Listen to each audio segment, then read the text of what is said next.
విద్యా హక్కు వ్యాపారం కాదనే ఉద్దేశంతో అట్లాగే ఎవరైతే కార్పొరేట్ స్కూళ్ళల్లో కూడా 50% కంటే ఎక్కువగా ఫీజులను ప్రతి సంవత్సరం పెంచుతున్నారు. దానికి నిరసనగా ఈరోజు హైయర్ ఎడ్యుకేషన్ ముందు బీజేవైఎం ఆధ్వర్యంలో ధర్నా జరుగుతుంది. మనతో మాట్లాడడానికి బీజేవైఎం రాష్ట్ర అధ్యక్షుడు గణేష్ ఉన్నారు. అన్న చెప్పండి, మీరు ఇక్కడ ఫీజులు పెంచుతున్నారు, ధర్నా చేస్తున్నారు. ఈరోజు భారతీయ జనతా యువ మోర్చా ఆధ్వర్యంలో తెలంగాణ రాష్ట్రంలో విద్యాకు చట్టం కావచ్చు, అదేవిధంగా ఫీజు నియంత్రణ కావచ్చు, చట్టం అన్ని ఉన్నా కానీ ఈ రేవంత్ రెడ్డి అమలు చేయడంలో విఫలమని చెప్తా ఉన్నా. ఈరోజు కార్పొరేట్ శక్తులకు, కార్పొరేట్ కాలేజెస్లకు, అదేవిధంగా కార్పొరేట్ స్కూళ్లకు వంత పాడుతూ అడ్డగోలిగా ఫీజులు పెంచుతూ విద్యార్థుల యొక్క జీవితాలతో కాంగ్రెస్ పార్టీ ఆడుతూ ఉన్నది. దానికి వ్యతిరేకంగా ఈరోజు భారతీయ జనతా యువ మోర్చా ఆధ్వర్యంలో వెంటనే ఫీజు నియంత్రణ తేవాలి, అడ్మిషన్ల పేరుతో డొనేషన్లని పేరు చెప్పి లక్షలు దోచుకుంటూ ఈరోజు పేద విద్యార్థుల యొక్క రక్తం దాల్చుతున్నటువంటి కార్పొరేట్ శిక్షల మీద వెంటనే చర్యలు తీసుకోవాలని ఈరోజు డిమాండ్ చేస్తా ఉన్నా. అంటే ఒక్కొక్క స్కూల్లో 50% కంటే ఎక్కువ కూడా ప్రతి సంవత్సరం ఫీజులు పెంచుతూ ఉన్నారు, కానీ ప్రభుత్వం కూడా ఎట్లాంటి చర్యలు తీసుకోవట్లేదు. ప్రభుత్వం కార్పొరేట్ శక్తులకు వంత వాడుతూ ఉన్నది. ప్రభుత్వం అంటేనే కార్పొరేట్లకు లక్షలు డొనేషన్లు తీసుకున్నా కానీ ప్రభుత్వం ఎటువంటి చర్యలు తీసుకోవట్లేదు. నేను ఒకటే ప్రశ్నిస్తూ ఉన్నా, పేద విద్యార్థులు ఏ విధంగా చదువుకోవాలి? ఒక ఎల్కేజీ స్టూడెంట్స్కి అడ్మిషన్ కావాలంటే 1,00,000, 2 లక్షల రూపాయల ఫీజులు. ఆ విద్యార్థులు ఏ విధంగా చదువుకోవాలి? ఆ విద్యార్థులు ఏ విధంగా బాగుపడొద్దా? ఈ కాంగ్రెస్ పార్టీ అట్లా వివరిస్తూ ఉన్నది. కాబట్టి కాంగ్రెస్ పార్టీ ఈ రేవంత్ రెడ్డి ఎడ్యుకేషన్ మినిస్టర్గా ఫెయిల్ అయిపోయాడు, విద్యాశాఖ మంత్రిగా ఫెయిల్ అయిపోయాడు. కేవలం అసమర్థ మినిస్టర్ ఎవరైనా తెలంగాణలో ఉన్నంటే అది రేవంత్ రెడ్డి అని చెప్తా ఉన్నా.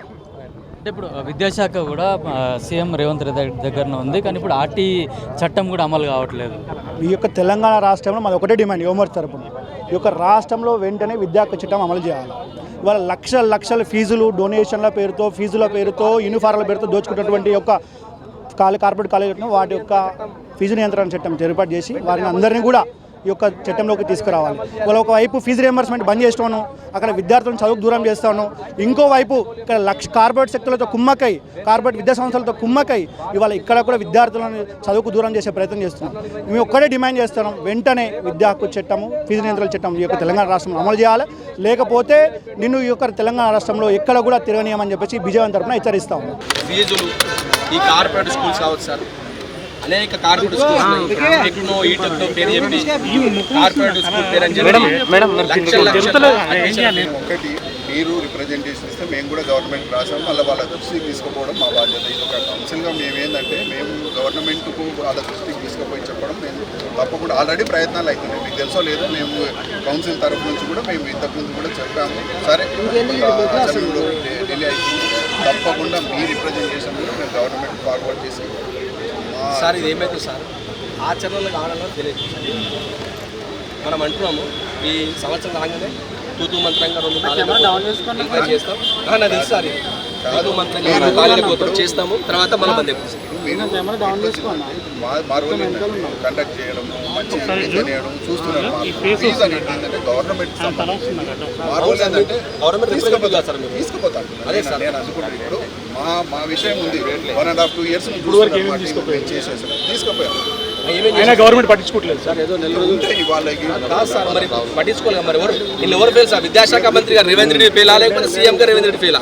ఇప్పుడు విద్యాశాఖ మంత్రి ఎవరు? మరి ఎవరు ఫెయిల్ అయ్యారు? అంతేగా సార్. అంటే మీరు తీసుకపోతు సార్, మీరు తీసుకపోతు గవర్నమెంట్ దృష్టికి, మరి గవర్నమెంట్ ఎందుకు ఇంప్లిమెంట్ చేస్తుంది సార్? నేను ఇప్పుడు తీసుకుపోయి చెప్పే బాధ్యత నాది, కానీ ఇంప్లిమెంట్ అనేది కొన్ని మాకు ఉంటాయి కదా. మీరు యాక్షన్ తీసుకోవాలి సార్. మీరు ఏమంటారు సార్? మీకు అధికారం ఉంది సార్. ఏవైతే కాలేజెస్ లక్షల డొనేషన్ తీసుకుంటారో అదేవిధంగా స్కూల్స్ మీ పక్షాన మేము